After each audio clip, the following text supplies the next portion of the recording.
হরিণ, তুমি আমার সাথে চালাকি করছো। মারবারে হরিণটাকে। আজকে তোমার খবর আছে, হরিণটাকে ট্রাক্টরে করে বাসা নিয়ে যায়, বাসা নিয়ে রান্না করব।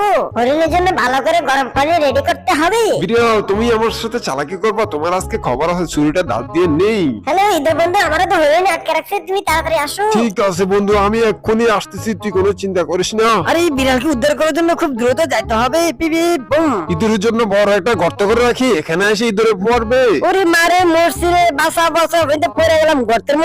এবার ইঁদুরটাকে ঠেলাগাড়ি করে তাড়াতাড়ি বাসা নিয়ে যাই। হ্যালো শুকুর বন্ধু, তুমি আসো, তাড়াতাড়ি আমাদেরকে উদ্ধার করে নিয়ে যাও। ঠিক আছে, তোরা কোনো চিন্তা করিস না, আমি এক্ষুনি আসতেছি। শুক্র বন্ধু, আমিও আসতেছি, তুই কোনো চিন্তা করিস না, একসাথে যাবো। ট্রাক নিয়ে খুব দ্রুত যেতে হবে। কিরি, তাড়াতাড়ি চল। শুকুরকে কিভাবে অ্যাটাক করে দেয় একটু গবেষণা করে নিচ্ছি। পিপি পিপি, তাড়াতাড়ি যেতে হবে। উরি মারে মরছি রে, বাসা বাসা। এবার ট্রাক্টরে করে শিকড়গুলো তাড়াতাড়ি বাসা নিয়ে যাই। বিড়াল আর শুকুর, তোমরা আমার সাথে চালাকি করবা? তোমাদের কাছে খবর আছে।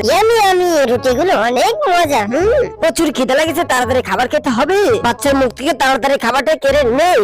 উরি বাবুরে, উট পাখি আসতেছে, কেউ আসুনি, বাসা বাসা। ওই টিসে উট পাখি তো আমাকে মেরে ফেলতেছে। আরে আব্বুকে এক্ষুনি বাঁচাতে হবে। উটপাকে মারার জন্য একটা বড় করে গর্ত করে রাখি। এবার বউয়ের পাটনা গুলো তাড়াতাড়ি নিয়ে আমার জামা বানাবো।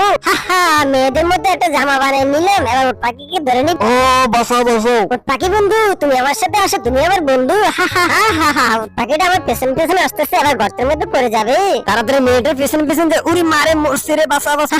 এবার উটপাখিটা একটা বোম মারা ট্রাই করে নেই। ওয়াও, উটপাখির গোস্ত কি মজা। হা।